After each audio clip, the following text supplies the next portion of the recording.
Assalamualaikum warahmatullahi wabarakatuh. Saya Siti Fatimah dari Prodi Pendidikan Akuntansi kelas C. Pada kesempatan ini saya akan menghafalkan 20 istilah bisnis dalam bahasa Inggris.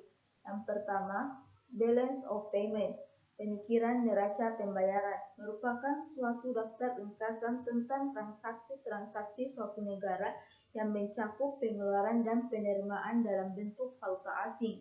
Yang kedua, Development Financing Corporation, lembaga pembiayaan pembangunan, merupakan lembaga keuangan yang tugas utamanya memberikan kredit jangka menengah dan panjang serta penyertaan modal di dalam perusahaan. Yang ketiga, import duties atau bea masuk, yaitu pajak yang ditetapkan oleh pemerintah kepada produk-produk impor sebagai salah satu cara industri domestik dari kompetisi asing yang tujuannya untuk menambah devisa suatu negara dan menambah pendapatan pemerintahan. Yang keempat, Stock Mutual Fund, reksadana saham, merupakan wadah investasi yang berisi dana dari investor yang diinvestasikan dalam berbagai produk investasi perusahaan manajemen investasi, terutama dalam bentuk investasi saham. Yang kelima, Consumer Financing Company, merupakan pembiayaan konsumen, merupakan suatu badan usaha yang melakukan pembiayaan dalam melakukan pengadaan terhadap konsumen dalam bentuk pembiayaan angsuran oleh konsumen. Yang keenam, Gross National Product, merupakan produk nasional bruto, merupakan produk domestik bruto ditambah dengan pendapatan neto dari luar negeri. Yang ketujuh, Blue Skill Thinking, merupakan cara lain untuk mengekspresikan gagasan outside the box. Yang kedelapan, Action. Action atau tindakan merupakan secara dramatikal merupakan suatu kata benda yang diubah menjadi kata kerja. Yang kesembilan, Stakeholder.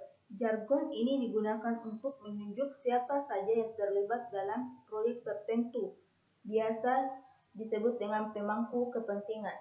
Yang ke-10, Buy-in. Jargon ini mengacu pada gagasan untuk melakukan persetujuan sesuatu. Yang ke-11, Tax Badge. Jargon ini diambil dari terminan baseball Amerika Serikat. Yang dimaksud dengan Stock Badge adalah lalu melakukan pembicaraan kembali. Yang ke-12, Decision Page. Jargon ini memiliki arti seseorang serta pemahaman yang sama dalam membicarakan sesuatu. Yang ke-13, Core Competency. Istilah ini cukup membingungkan apakah mengacu pada bagian seseorang atau kelebihan seseorang. Yang jelas, jargon ini mengacu pada sesuatu standar yang memuaskan. Yang ke-14, Scalably, merujuk pada sebuah ide meski saat ini sedang dikerjakan dan bisa dikembangkan dalam skala yang lebih besar. Yang ke-15, Get the ball rolling. Ini hanyalah cara lain untuk mengatakan mulai.